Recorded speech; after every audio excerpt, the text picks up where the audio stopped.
The Geico Sideline to Sideline. It started earlier this week. Gerry in State College with Coach Franklin. Coach, what's your favorite ice cream at the Penn State Creamery?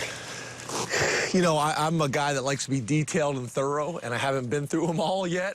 But cookies and cream, maybe. How have you changed as a head coach since your first year at Vanderbilt? I think probably just experience. It's the time that I've had with the staff. You know, we've been together for a long time. You know, most of the guys. That's probably the biggest difference. Just the experience of being through situations and how you'd handle it. And although I'm an emotional guy, trying not to get too high or trying to get too low, stay as consistent as I can. What are some of the key things that have happened this year to this team that puts them in position to win the Big Ten championship? I think it's perseverance. You know, this team as a whole in their careers have been through a lot. This year, I think we've done a good job of finding a lot of different ways to be successful. You know, tight wins, comebacks, blowouts. And I think if you're going to be a good football team, you have to be able to do that. You know, probably the moment that jumps out to me is the Minnesota game here with Irvin Charles and a big catch kind of got us going. And we've really kind of gone from there. What do you like right before the game when you address the team? You emotional, you businesslike? Take us inside the locker room. What's that sound like? Yeah, I'm a big believer. If I got to get you fired up 8 minutes before running out on the field, we have problems. So I spend all my time getting my message across Sunday through Friday. Kind of neurotic during the week. But really feel by the time Friday night comes, I'm going to sleep well because I know we've done everything we possibly can to prepare and put our kids in position to be successful. And Saturday, I'm pretty relaxed. I'm pretty comfortable. Will it be any different right before the championship game?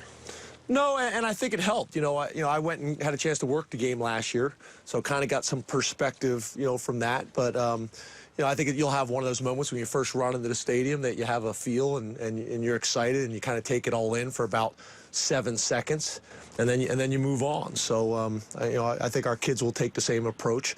I think Wisconsin has an advantage there. They've been in the game almost every year since it started, and our guys have never been there before. So, we gotta get them settled down and ready to play as soon as possible.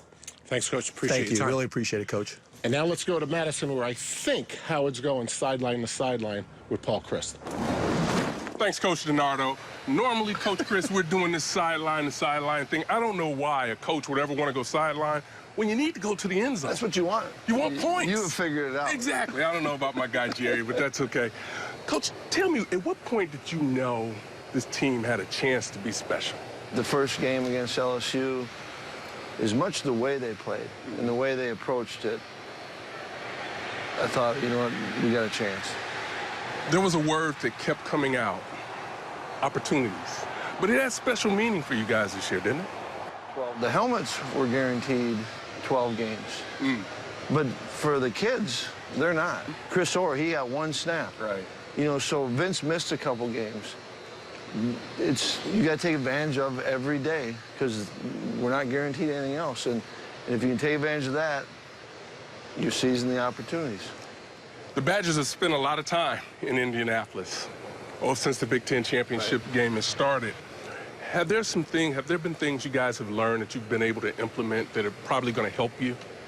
I don't know what I learned as an assistant in the first one really carries over, but yet I think, Vince and Sojourn, Dare, some of those older guys, they played in it before. We're going to need that because some of those guys have that experience and it's different. But in the end, I think it still does come down to it's a football game and you got to play it, and to play it well is what you want to do. You guys are going to have a great opponent in Penn State. Right. What have you seen watching film, studying them, that's going to allow you to be able to get here? Schematically, they do some really good things. I think they're well coached. The thing we got to focus on is all of the things that we can control and our approach and what we do and how we do it, and hopefully earn the right to be the Big Ten champions. Well, thanks a lot, Coach. I really appreciate this, and this is the best place to be instead of walking up and down. Being out of bounds. Exactly. Who wants a player running out of bounds anyway? It's good, thanks.